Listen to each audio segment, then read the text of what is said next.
नमस्कार, welcome to career 247। मैं हूं प्रशांत धवन। नाउ रिसेंटली पाकिस्तान के रक्षा मंत्री ने एक टीवी इंटरव्यू में आकर ये बोल दिया कि जी अब लाइन ऑफ कंट्रोल नाम की कोई चीज बची ही नहीं है। ये लाइन ऑफ कंट्रोल नहीं होगी। जो भी आप मैप में यहाँ पे देख रहे हैं, ये इसको हम कहते हैं ना लाइन ऑफ कंट्रोल। यहाँ पे ख्वाजा आसिफ कह रहे हैं सिंस शिमला एग्रीमेंट पाकिस्तान ने खत्म कर दिया है, लाइन ऑफ कंट्रोल अब है ही नहीं। अब तो ये एक minor she cease fire line है। बहुत बड़ी बात बोल दी है यहाँ पे ख्वाजा आसिफ ने। और मैं एज एन इंडियन बहुत खुश हूं कि ख्वाजा आसिफ ने यह बात बोल दी है, क्योंकि अब भारत के पास पूरा हक है कि हम चंब सेक्टर वापस ले सकते हैं। इस वीडियो में मैं आपको बताऊंगा कि भारत का खोया हुआ चंब सेक्टर कौन सा है और भारत के पास अब क्यों पूरा हक बनता है कि ये सेक्टर हम वापस भारत में मर्ज करें, सिंस पाकिस्तान खुद ही कह रहा है कि जी शिमला एग्रीमेंट अब एक डेड डॉक्यूमेंट है। नाउ पाकिस्तान के रक्षा मंत्री ने रिसेंटली बोला क्या है, ये मैं आपको दिखाऊंगा। फिर हम बात करेंगे भारत के चम सेक्टर की, जो 1972 में लिटरली भारत ने दे ही दिया था पाकिस्तान को। उससे पहले हमेशा ये सेक्टर भारत का पार्ट था। और अब सिंस अब कोई लाइन ऑफ कंट्रोल बची नहीं है और शिमला एग्रीमेंट भी खत्म हो चुका है, हमें ये सेक्टर वापस भारत में मर्ज करना होगा। और आई होप आप सब लोग ये इशू सोशल मीडिया पर भी उठाओगे कि इंडिया वांट्स चम sector to be returned. Now इस वीडियो में आप देखोगे पाकिस्तान के जो रक्षा मंत्री हैं ख्वाजा आसिफ, ये ओपनली कहेंगे कि सिंस भारत ने इंडस वाटर ट्रीटी सस्पेंड कर दी है, जो हमने सस्पेंड करी नहीं है, it is in abeyance. Suspend और अबेयंस में फर्क होता है ना। पाकिस्तान कह रहा है कि उसके बदले में ये लोग शिमला एग्रीमेंट को डिस्ट्रॉय कर देंगे। शिमला एग्रीमेंट साइन किया गया था 1972 में। इंडिया पाकिस्तान 1971 वॉर के एक साल बाद जब बांग्लादेश बन गया था, और उसी एग्रीमेंट के अंडर जो आज के समय आप देखते हैं ना लाइन ऑफ कंट्रोल जो बनी होती है मैप में, इसी एग्रीमेंट के हिसाब से बनी थी। अब पाकिस्तान के रक्षा मंत्री खुलेआम अपनी देश की जनता को बता रहे हैं कि वो Shimla agreement it is a dead document now. ये सुनिएगा।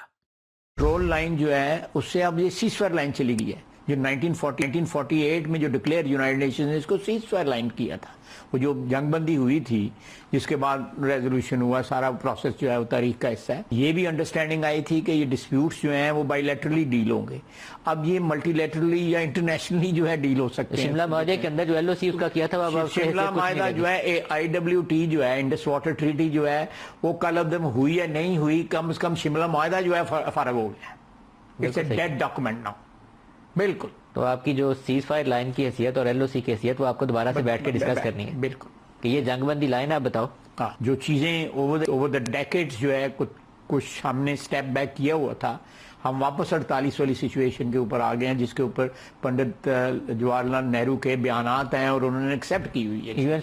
ना बहुत बड़ी स्टेटमेंट है ये खुद कह रहे हैं हम लोग इस वक्त 1948 वाली सिचुएशन पे पहुंच चुके हैं। जो इंडिया पाकिस्तान के बीच में सीज फायर लाइन है ना, अगर 1948 की सिचुएशन के हिसाब से पहुंचता है तो चंब सेक्टर जो पाकिस्तान ने कब्जा रखा है, इन्हें चुपचाप वापस कर लेना चाहिए, नहीं तो भारत को मिलिट्री एक्शन लेकर वो सेक्टर वापस लेना चाहिए। नाउ ये जो आखिर का पार्ट है इंटरव्यू का, ये भी सुनिएगा। यहाँ पे पाकिस्तान के रक्षा मंत्री एडमिट करेंगे कि जी इंटरनेशनल प्रेशर है ताकि दोनों कंट्रीज लड़े ना, मगर कुछ अगर हो गया तो हम भी लड़ पड़ेंगे। सिक्योरिटी काउंसिल में जहां मामला गया था वहीं पे वापस पहुंचे। जंग का खतरा बरकरार है। नहीं, मैं आपसे एग्री कर रहा हूँ, मैं इख्तलाफ नहीं कर रहा। इसमें कोई शक नहीं कि एक इंटरनेशनल प्रेशर है कि अमन रहना चाहिए बड़े सगीर में, लेकिन अगर ठोंसी गई हमारे ऊपर दोबारा, तो जिस तरह हमने जवाब दिया है उससे भी ज्यादा करारा जवाब देंगे।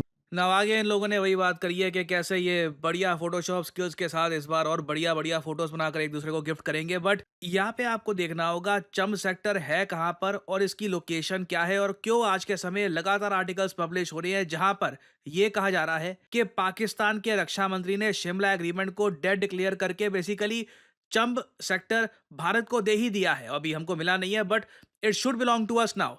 नाउ यहाँ पे आपको समझना होगा चंब सेक्टर यहाँ पे है। अभी के लिए ये चम सेक्टर पाकिस्तान के पास है।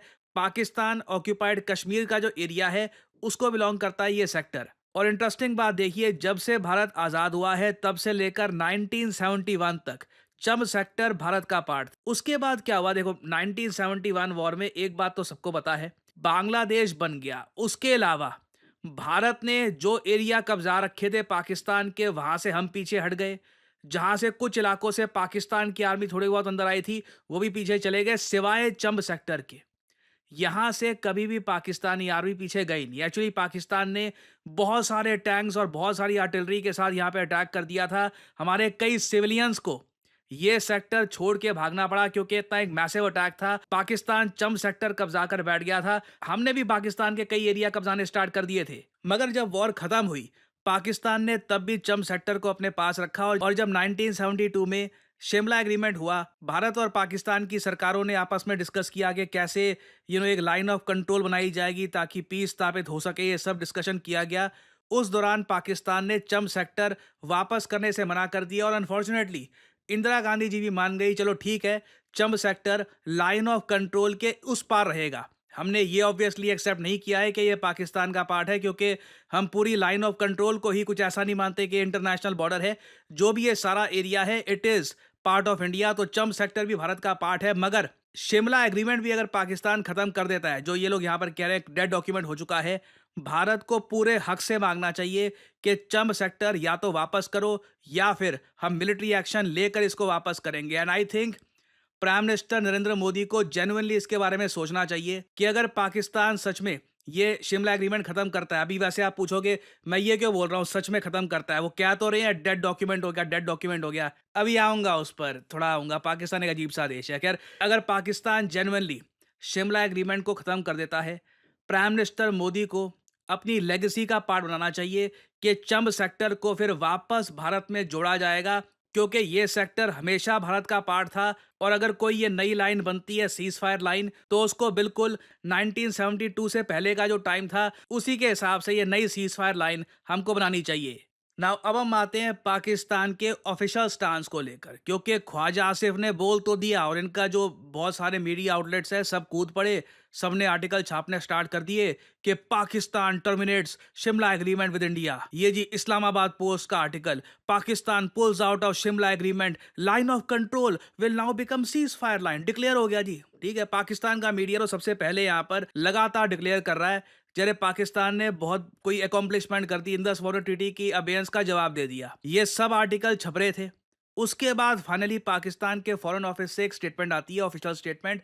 और मैं हमेशा कहता हूँ, आई थिंक मुझे आप लोग फॉलो भी इसलिए करते हैं क्योंकि मैं इन दी एंड जो ऑफिशियल रियल बात होती है वो मैं आपके साथ शेयर करता हूँ। ये सब जो आर्टिकल्स वगैरह होते हैं वो तो अपनी जगह है, ठीक है, एक बार को ख्वाजा आसिफ ने कह दिया, बट पाकिस्तान के फॉरेन ऑफिस ने जो ऑफिशियल स्टांस रखा है पाकिस्तान का वो ये है, अभी कोई निर्णय हमने लिया नहीं है शिमला अकॉर्ड को रिवोक करने का।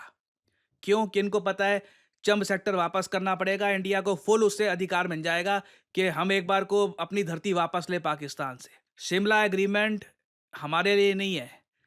शिमला एग्रीमेंट आप अगर सोच कर देखो ना, पाकिस्तान को बचा कर रखता है। अगर ये पूरी सीज फायर लाइन बन गई ना, भारत को बहुत ही आसानी से कभी भी हक होगा हम पीओके वापस ले ले। ये इंटरनेशनल कम्युनिटी करते रह जाएंगे, कोई इनकी मदद करने के लिए नहीं आएगा। चाहे बिटकॉइन, क्रिप्टो वगैरह ट्रंप को जितना चढ़ावा चढ़ाएंगे, कोई उस वक्त पाकिस्तान की मदद नहीं कर पाएगा।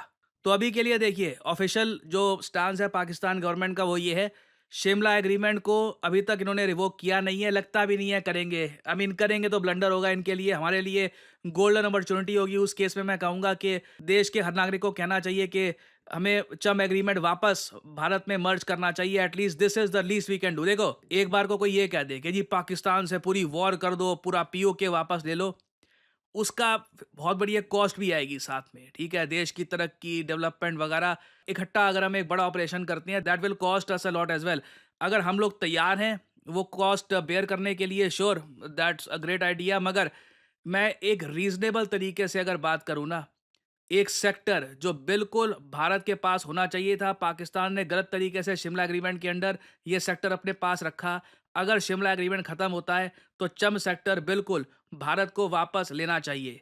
अगर आप एग्री करते हैं मुझसे, कमेंट सेक्शन में लिखिएगा, मैं जानना चाहूंगा यहाँ पे आपका ओपिनियन, शेयर योर थॉट्स। और अभी इस टॉपिक से रिलेटेड मेजर अपडेट्स आनी है, बहुत कुछ होगा कि जी शिमला एग्रीमेंट का इन दी एंड पाकिस्तान करता क्या है। याद रखिएगा, ऑपरेशन सिंदूर भी अभी खत्म हुआ नहीं है, बहुत कुछ अभी डेवलपमेंट्स आएंगी। I will keep on making updated videos for you all. देखिए, कभी किसी ऐसी वेबसाइट पर जाइएगा जहां पर कंपनीज जॉब पोस्ट करती हैं और आप वहां पे नोट करेंगे डेटा एनालिस्ट की डिमांड लगातार बढ़ती जा रही है। चाहे आप मुंबई में हो, दिल्ली में हो, कोलकाता में हो, कहीं भी हो, सैलरीज ऑब्वियसली रेंज करती है आपके एक्सपीरियंस पे, मगर आप महीने का आराम से 20-25 से लेकर इवन 50-60 हज़ार भी कमा सकते हैं, depending on your experience, depending on your skill. और डेटा एनालिस्ट्स का इम्पैक्ट हर इंडस्ट्री में देखा जा रहा है। कॉर्पोरेट वर्ल्ड में ऑब्वियसली देखा जाएगा, उसके अलावा मेडिकल साइंस में, इवन क्रिकेट में आर्टिकल्स पब्लिश हो रहे हैं। इधर 4 दिन पुराना आर्टिकल है कि किस तरीके से डेटा एनालिटिक्स ने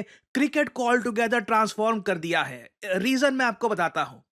मैं आपको पहली बार दिखाता हूं कि डेटा एनालिस्ट की स्किल अगर किसी के पास आ जाए तो वो डेटा को कैसे प्रेजेंट कर सकता है। एक बार आपके पास डेटा एनालिस्ट की स्किल आ गई तो आप ये सब कुछ बना सकते हैं। आप देख पाओगे कितने खूबसूरत तरीके से आप एक कंपनी का प्रॉफिट, एक कंपनी के किस महीने में कितना रेवेन्यू गया, मार्केट शेयर कितना है, ये डिटेल में बना सकते हैं। अगेन, ये सिर्फ ऐसा नहीं है कि बस आपने ये बस कलर स्कीम चूज करी और डेटा डाल दिया। इसमें फॉर्मूलाज, इसमें किस तरीके से डेटा आप डालोगे, किस तरीके से डेटा आप प्रेजेंट करोगे, सब कुछ मैटर करता है। और कंपनीज आज के समय ऐसे लोगों को पैसा देने के लिए तैयार है जो डेटा उनको इस तरीके से, इस फॉर्म में उनके सामने प्रेजेंट करे, ताकि कंपनीज डिसाइड कर पाए कि फ्यूचर में उनको क्या करना है, फ्यूचर में उनको कहाँ जाना है। करियर 247 का जो डेटा एनालिस्ट कोर्स है, इसकी मदद से ऑलरेडी कई हमारे स्टूडेंट्स ऐसे प्रोजेक्ट्स बनाने के काबिल हो चुके हैं। ये हमारे ही एक स्टूडेंट का आपको मैं प्रोजेक्ट दिखा रहा हूं, और ये अगेन जो टोटल स्केल है उसका बस 5 to 6% है। उसके अलावा बहुत सारे और टूल्स होते हैं डेटा एनालिटिक्स में, जिसमें आप अगर प्रोफिशिएंट बन गए तो सडनली जॉब मार्केट में आपकी वैल्यू बहुत ज़्यादा बढ़ जाएगी। आपको सिंपली क्या करना है, इस वीडियो के यहाँ पे कमेंट सेक्शन में जाओ, यहाँ पे लिंक पर क्लिक करो, अपना नाम, ईमेल आईडी, नंबर और यहाँ पे डिस्काउंट कोड आपसे मांगेंगे, यहाँ पे PG10 डाल देना, नहीं तो बाद में आपसे ज़्यादा पैसे चार्ज किए जाएंगे इस कोर्स के लिए। Make sure to add the discount code PG10। और करियर 247 के कंसल्टेंट की तरफ से आपको कॉल आएगा, आप उनसे सवाल पूछ सकते हैं कि किस तरीके से अपना करियर आप स्टार्ट कर सकते हैं as a data analyst. So इसी नोट के साथ यह है वीडियो का अंत। Thank you for listening and as I always say, may the gods watch over you.